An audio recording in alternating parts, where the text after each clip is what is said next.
ఇందాక నేను మాట్లాడుతూ సామెతల్లో మన పాట ఉందని చెప్పాను కదా. 25వ వచనంలో చూడండి, 8వ అధ్యాయం 25వ వచనంలో పర్వతములు స్థాపింప బడకములు.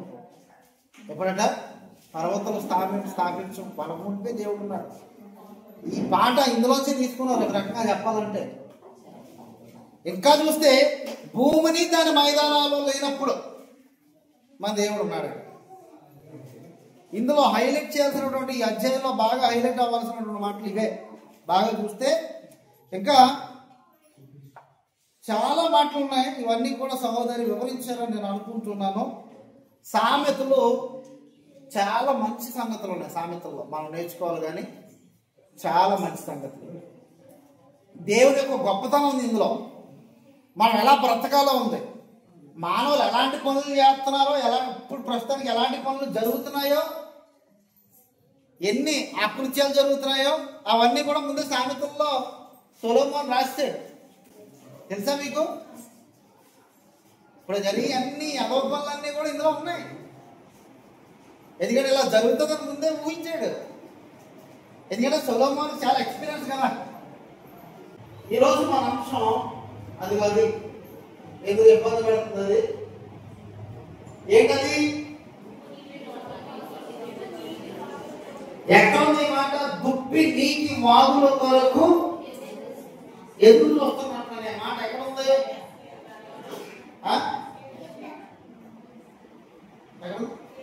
కీర్తనలో ఉందా? కీర్తనలోనే ఉందా బాబు? ఈ మాట ఎక్కడ ఉంది? కీర్తనలోనే ఉందా? అది బైబిల్లో మాట. అది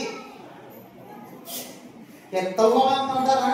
దాన్ని అంటే నేను కన్ఫ్యూజ్ అవుతున్నాను. నాగలక్ష్మి ఎక్కడ ఉంది ఆ మాట? దుప్పి. అసలు దుప్పు అంటే ఏంటో? దుప్పు అంటే తెలిసిన చాలా మంది దుప్పు మాసం అనేది అప్పట్లో. దుప్పు మాసం దొరుకుతున్నాయో లేదు తెలియదు మనకి. దుప్పు మాసం ఎప్పుడైనా తిన్నారా? చాలా రుచిగా ఉంటుందంట. భూమికి సింహానికి చాలా ఇష్టం ఆ మాంసం అంటే. ఏ మాంసం అంటే? దుప్పి మాంసం. దుప్పు అంటే ఎలా ఉంటుంది? కొమ్ములు ఉంటాయి.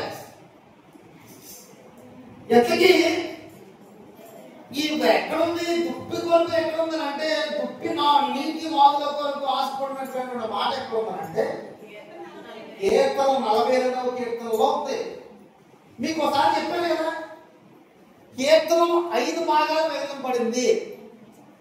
ఎన్ని భాగాలు?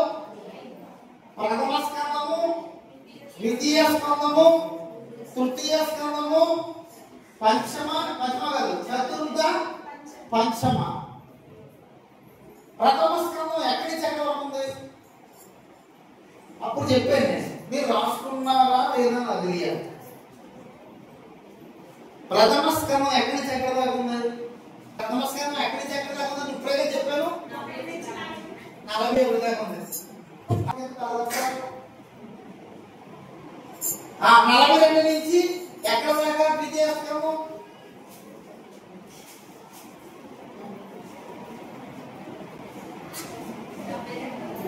72 వరకునా?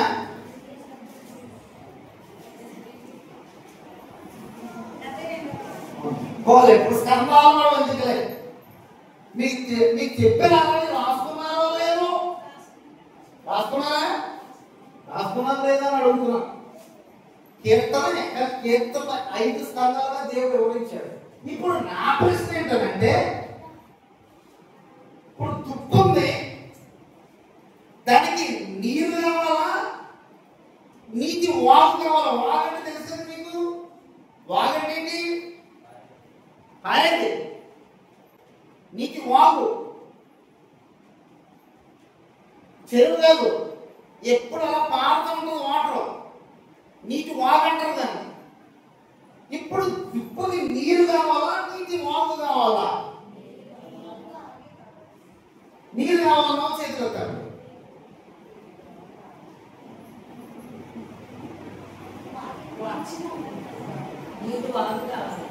నీటి వాగు కావాలంటే అదొకటే కావాలంటారా?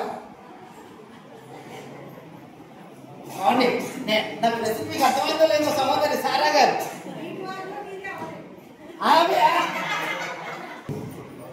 నీరు కావాలి, నీటి వాగు కావాలి.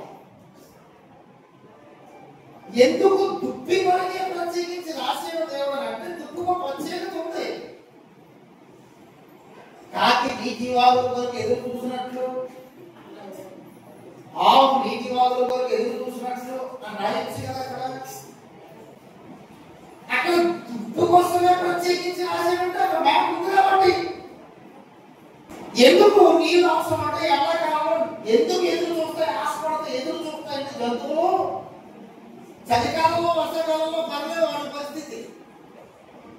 ఎండాకాలంలో మన పరిస్థితే బాగుంది. ఒక్కసారి ఎండాకాలంలో ఏదన్నా నువ్వు ఊరేస్తున్నప్పుడు బండి వెళ్తున్నప్పుడు చూడండి, బండి వెళ్తుంటే గొంతు కాసిపోతుంటే ఈ ఎండ కళ్ళు కష్టం పడిపోయి ఎదురున్న ఎండమావులు నీళ్ళే కనపడుతుంటాయి. మనం ఎండ మాటలు అనుకుంటామా లేదా?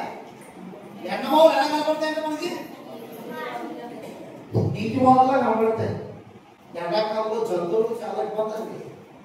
ఒకసారి ఆవు జంతువులు చూడండి, ఆవు ఒకసారి అండి ఎక్కడ వచ్చింది చూడండి, బులరగా కనపడుతుంది. మరి అక్కడ కాకి ఏం చేస్తుందంటే కుళాయి తిప్పుకొని నీళ్ళు తాగుతుంది. నాకు బలైంది. కాకి ఎండాకాలం పరిస్థితి ఏంటంటే పాపం నీళ్లు దొరక్క, ఏం దొరక్క, నీరు దొరక్క దాని కుళాయి ఏదో తిప్పుకొని నీళ్ళు తాగుతుంది. అక్కడ చూస్తే ఎంత ఇబ్బందో తెలుసా? ఎండాకాలంలో వాటి పరిస్థితి, జంతువుల యొక్క పరిస్థితి చాలా ఇబ్బందికరం. ఇంకో వీడియో ఉంది, ఆవు బోరు కొట్టుకుంటుంది. బోరు కొట్టుకుంటా మన కంపెనీ ఉంది కదా, దాని బోర్ అదే కొట్టుకొని అదే నీళ్ళు ఆగుతుంది, నీరు దొరక్క. అలాగే దుప్పి కూడా నీరు కోసం ఎదురు చూస్తుందంట. దుప్పి కూడా దేనికోసం? అయితే నీరు ఒకటి. ఇప్పుడు ఈ ఆవు కాకి ఉన్నాయి, నీటి వాగుల కోసం ఎదిగాయా? లేకపోతే ఎక్కడ కుళాయి దొరుకుతుంది, ఎక్కడ నీళ్ళు దొరుకుతాయి అవుతున్నాయా? నీటి వాగుల కోసం ఎదిగాయా? ఎక్కడ నీళ్ళు అవుతున్నాయా? మరి దుప్పు కోసం ప్రత్యేకించి నీటి వాగులు ఎందుకో చెప్పాలి. ఆ దుప్పు కూడా ఎక్కడ దగ్గర, కుళాయి దగ్గర, ఏ బోర్ దగ్గర నీళ్ళు తాగేయచ్చు కదా.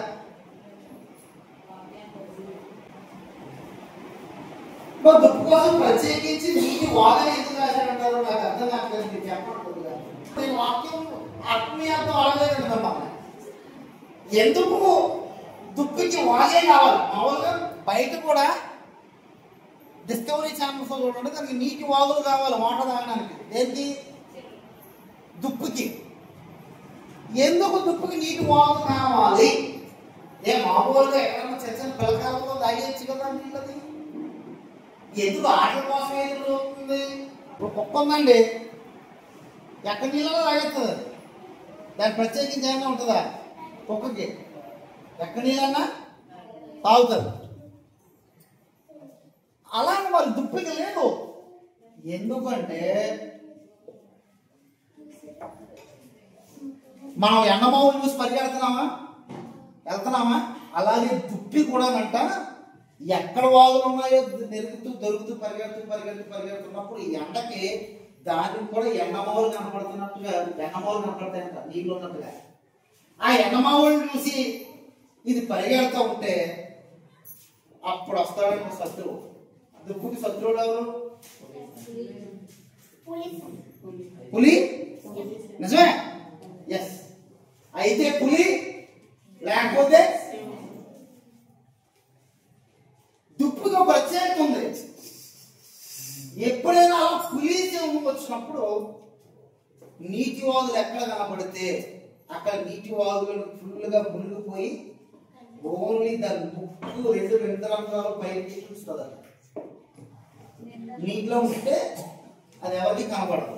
ఇంకా దాని ప్రత్యేకత ఏంటంటే, ఇప్పుడు మన మేక ఉంది కదా, మేక ఉన్న ఆ మేక స్మెల్ ఎలా ఉంటుంది? ఎవరిని ఇంట్లో కుక్కలు పెంచుకున్నాం, ఇంకెళ్ళండి ఒక 2 కుక్కలు పెంచుకుంటారు, అక్కడ స్మెల్ వస్తుంది. అంటే అక్కడ ఉన్నటువంటి పరిస్థితులను బట్టి ఆ యొక్క కుక్క కానీ ఆ యొక్క జంతువు కానీ ఏదో ఒక స్మెల్ ఇస్తూనే ఉంటుంది. తెలుసా మీకు? అలాగే దుప్పికి కూడా ఒక రకమైనటువంటి దుర్వాసన ఉంది. సింహం అంట ఆ నీటి వాగు దగ్గరికి వెళ్ళినప్పుడు ఇది దాకుంది కదా, ఎక్కడ దాకుంది? దీని ప్రత్యేకత నీటిలో దాక్కోవడమే. దాని దాగు చోటు ఏదంటే నీళ్లు, నీటి వాగు. ఆ నీటిలో దాగున్నప్పుడంట ఈ సింహం గట్టిగా ఊపిరి పీల్చుకుంటుంది అక్కడ. అక్కడికి వెళ్ళి ఎక్కడికి వెళ్ళి ఆ నీటి వాగు దగ్గరికి వెళ్ళి ఎందుకు గట్టిగా పీల్చుకుంటుంది? చేసిందా? దుప్పుకు వాసన వస్తుంది కదా, ఆ స్మెల్ వస్తే అక్కడ ఉన్నట్టు దానికి అర్థం అవుతుంది.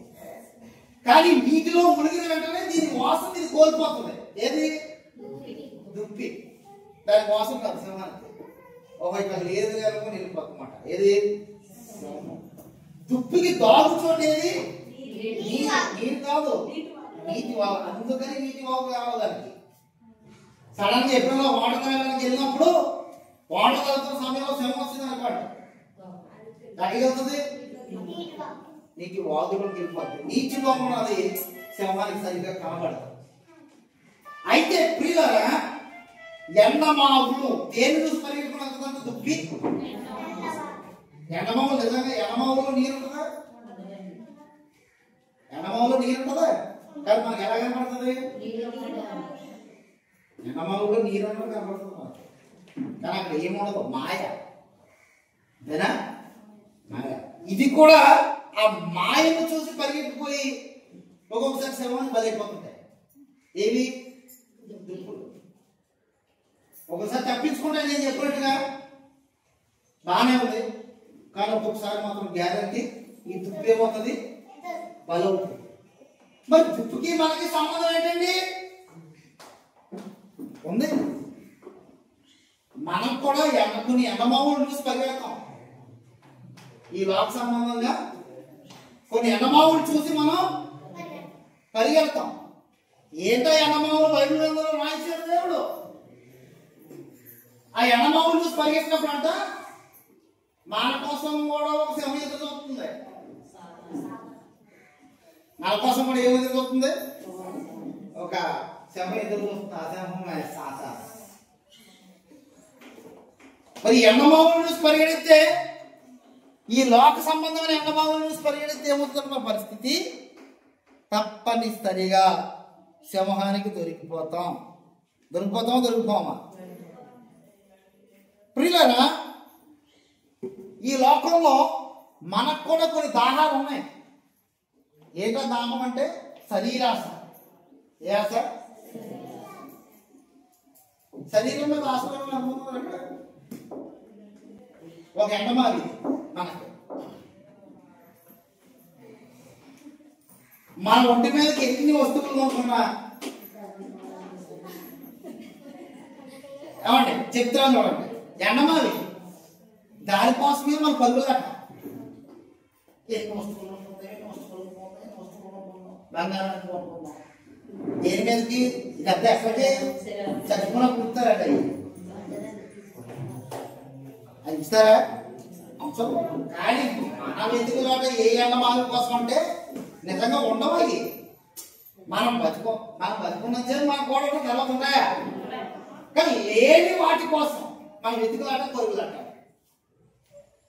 ఈ బంగారాన్ని లేకపోతే ఈ డబ్బుని సంపాదించే క్రమంలో ఎవరిని వదిలిపెట్టేస్తున్నాం అంటే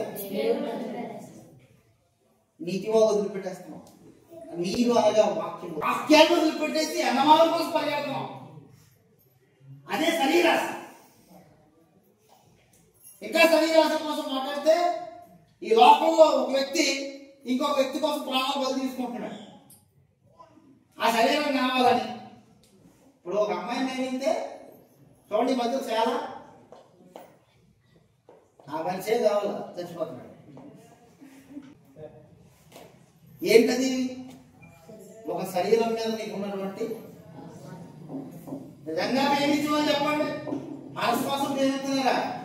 కోసం అసలు ఆశపడే వాళ్ళే శరీరాశంతో మనందరికి లేనప్పుడు చేసేస్తారు. నిజంగా శరీరాశ అనే ఎండమావి లేదండి నాలో. నా శరీరం మీద ఎప్పుడు నాకు ఆశ లేదన్నా చేతులు ఎత్తాను. కొంతమంది చూడండి శరీరం మీద ఇప్పుడు ముడుపులు కట్టొచ్చారనుకోండి, కీములు చేస్తుంటారు. అయ్యో క్రీమ్ రాసి మరీ పాడైపోతాయి. కొంతమంది చూడండి అర్థంలో అది ఎంత వస్తుంది ఫస్ట్ దాన్ని సిదిపి నలిపి శంకరకి తయారు చేసుకుంటారు. మాకు శరీరం మీద ఉన్న ఆశ మామూలుగా, జుట్టు మీద కొంతమంది ఆశ. మాకు ఈ మధ్యలో మాకు చాచి చెప్తుంది, తలుగులు పోతుంటారంటే అయ్యే ప్రార్థన చేయమన్నది. యాకంటే తలుగులు పోతుంటే ఇన్నాళ్ళు ఇన్ని రకాల ఒళ్ళు తిప్పి రకరకాలు చేసుకునే వాళ్ళు ఎగారు జుట్టు చెట్లు. ఇప్పుడు మన స్కూల్ పోతుంది ప్రార్థన చేయండి అంటే ప్రార్థన చేస్తే జుట్టు తిరిగేసేస్తా మనిషికి. అదే సాక్షి. ఈ మధ్య సాక్షికాలు ఉంటా ఉంటానండి. మధ్య ఈ ఇన్స్టాగ్రామ్ లో సాక్షికాలు ఉంటా కదా ఎక్కడ ఉంటుందండి. ఆ మనిషి ప్రార్థన చేయిందండి ఏటీఎం దగ్గరికి వెళ్ళి. వచ్చిందని మీటింగ్ లోకి వచ్చిన ఇన్స్టాగ్రామ్ లోకి వెళ్ళి ఏటీఎం దగ్గరికి వెళ్ళి అప్పుడు దాకా ఏటీఎం లో ఏమీ లేదు ఆ మనిషి డబ్బు. ఏటీఎం కార్డు పెట్టుకొని 2 లక్షలు వచ్చాయంటే మొత్తం తిందంట. మిగతా వాళ్ళు చేస్తున్నారు ఇవన్నీ. మిగతా వాళ్ళు ఏంటి సాక్షి ఈ సాక్షి ఉంటుంది. గ్యాస్ బండ్ అయిపోతుందంట మనిషికి. అయ్యో పట్టుకున్నాను ఓ మనిషికి గ్యాస్ బండ్ అయిపోతే గ్యాస్ బండ్ దగ్గర ప్రార్థన చేసింది. గ్యాస్ బండ్ చేసింది. ఈసారి ఒక ఇంటికోడు గ్యాస్ బండ్ తెచ్చుకొని ప్రార్థన చేస్తున్నాడు. నాకు గ్యాస్ బండ్ వచ్చా గ్యాస్ బండ్ రాకపోయినా మంచి తెస్తాను. ఎందుకు గ్యాస్ బండ్ వచ్చాను ప్రార్థన చేస్తాను.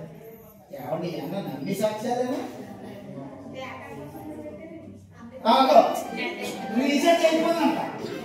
ఏది ఫోన్లో ఇన్స్టాగ్రామ్ లో ఇది చూసుకుంటుంటానంటే మంచి అర్ధరాత్రి 12 గంటలకి అలా ఆయన తెలియకున్నాను.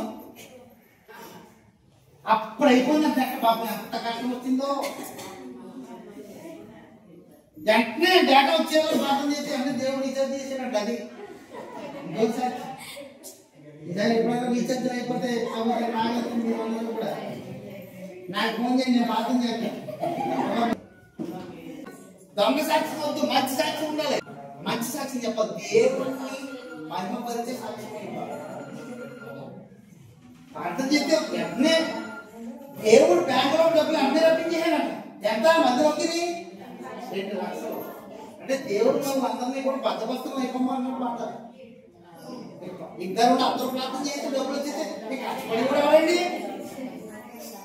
కష్టపడి కూడా ఎవడు? కష్టపడి లేకుండా ప్రార్థన చేసాడు. శరీరాశ. మనకి ఏ ఆశ ఉండకూడదు? శరీరాశ కోసం ఆలోచించినప్పుడు బైబిల్ గ్రంథంలో ఒక మాట ఉంది, చూద్దాం పిల్లరా. బైబిల్ గ్రంథంలో ఒక మాట ఉంది. 1వ యోహాను సువార్త మనం చూద్దాం. ముందుగా 1వ యోహాను రాసిన పత్రిక 2వ అధ్యాయము 16వ వచనం.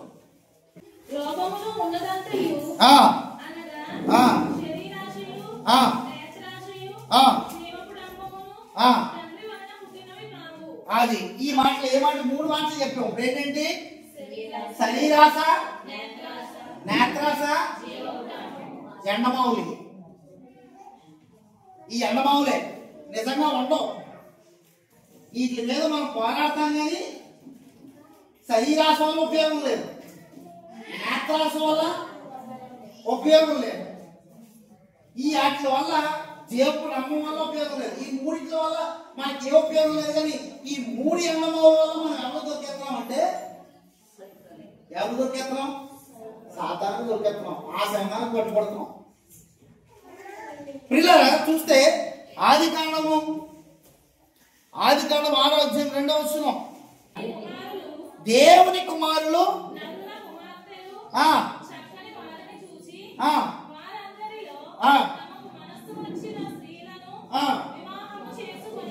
ఈ మాట అర్థమైందా? దేవుని కుమారులు అంట. ఎవరు కుమార్తెను పెళ్లి చేసుకున్నారంట? ఎందుకని? వాళ్ళు ఎందుకు చేసుకున్నారంట? శరీరాలు చూసి చేసుకున్నారంట. ఎవరు?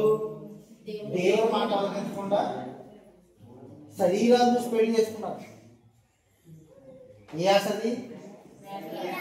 అదే శరీరాశ, శరీరం మీద ఒక ఆశ. నేత్రాశ ఎలా ఉంది దానికోసం చెప్తాం. కొంతమంది ఆడవాళ్ళకి పెద్ద ఆశలా ఉన్నారు.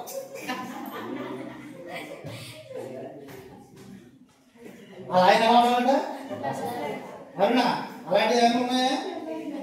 మంచిగా పోషించి కూడా చేసుకోయమ్మా. ప్రియులారా, ఇవన్నీ కూడా శరీరం మీద ఆశ. ఆత్మీయంగా ఉండే వాళ్ళని ప్రేమించండి, పెళ్లి చేసుకొని తప్పలేదు మంచిది. కానీ శరీరాన్ని బట్టి ఎవరిని కూడా తప్పు చేయదు. శరీరాన్ని బట్టి కాదు, అదొక ఎన్నమాట. శరీరం అంటే ఇప్పుడు అవస్థలు కూడా చెప్తున్నాను. అందంగా ప్రాణం మిమ్మల్ని అలా చూసుకోబోతున్నాడు. ఎందుకంటే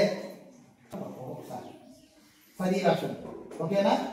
ఆస్తి అంతస్తు ఎప్పుడు కూడా ఆత్మీయ స్థితి ఏంటో నీకు ఎవడగానే చెప్పాలి. నీ మాటలలో తెలిసిపోతుంది మన ఆత్మీయ స్థితి ఏంటో. ఆత్మీయ స్థితుల కోసం మాట్లాడేది గొప్పలే కాదు మనం. అవునా? అవునా కదా?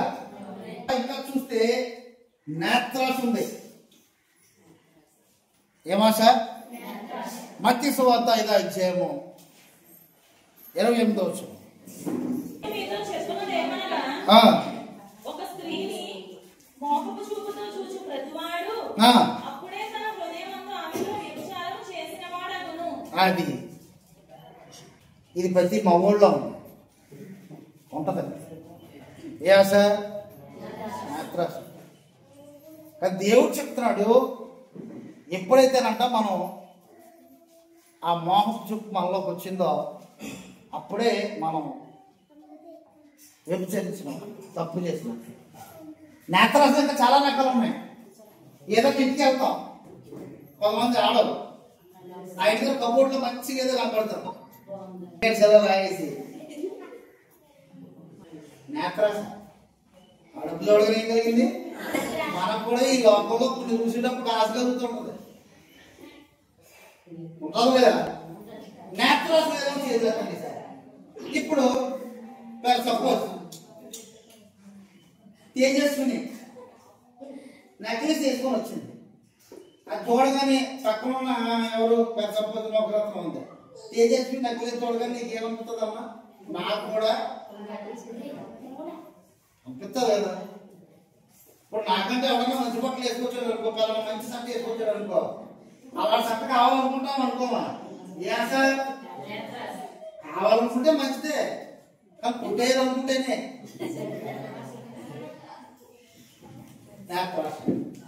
మనందరికీ ఉంది.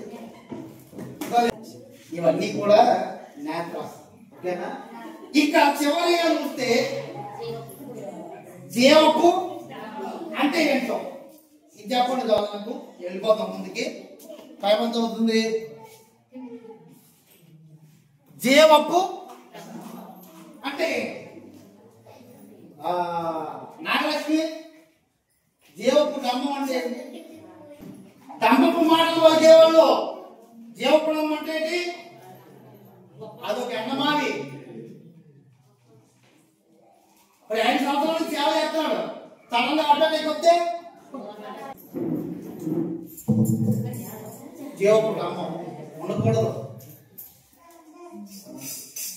ఇక మన తెలిసినా ఏం తెలిసినా మన ఏంటంటే మనం తెలియటప్పటికి డామం వచ్చేసి దంబపు మాటలు ఉంటాయి. డాంబీకం, దుప్పిని బట్టి మనం నేర్చుకోవాల్సింది ఏంటంటే, దుప్పి ఎలాగైతే ఎండమావులు చూసి మోసపోయిందో నువ్వు కూడా వీటిని చూసి మోసపోవద్దు.